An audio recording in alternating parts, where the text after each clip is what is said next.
২১শে ফেব্রুয়ারি আন্তর্জাতিক মাতৃভাষা দিবস উপলক্ষে মুন্সিগঞ্জের টঙ্গীবাড়িতে আলোচনা সভা ও পুরস্কার বিতরণী অনুষ্ঠান অনুষ্ঠিত হয়েছে।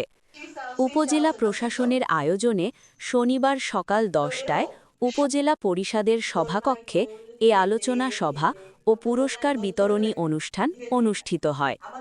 উপজেলা নির্বাহী কর্মকর্তা সুরাইয়া মমতাজের সভাপতিত্বে আলোচনা সভায় আরও উপস্থিত ছিলেন উপজেলা সহকারী কমিশনার ভূমি মোহাম্মদ ওয়াজেদ ওয়াসিফ, প্রকল্প বাস্তবায়ন কর্মকর্তা স্বপন মাতাব্বর, মৎস্য কর্মকর্তা মোসাম্মত নিগার সুলতানা, প্রাথমিক শিক্ষা কর্মকর্তা তানিয়া খাতুন, উপজেলা মাধ্যমিক academic supervisor Hannan, Tongibari press ক্লাবের সভাপতি মোজাফফর হোসেন শেখ, জনস্বাস্থ্য প্রকৌশলী হুমায়ুন আহমেদ, সিনিয়র সাংবাদিক টিটু চৌধুরী, উপজেলা প্রাথমিক শিক্ষক সমিতির সভাপতি আমেনা খাতুন সহ উপজেলার বিভিন্ন দপ্তরের কর্মকর্তা কর্মচারী, বিভিন্ন শিক্ষা প্রতিষ্ঠানের শিক্ষক, শিক্ষার্থী ও অভিভাবকবৃন্দ উপস্থিত ছিলেন।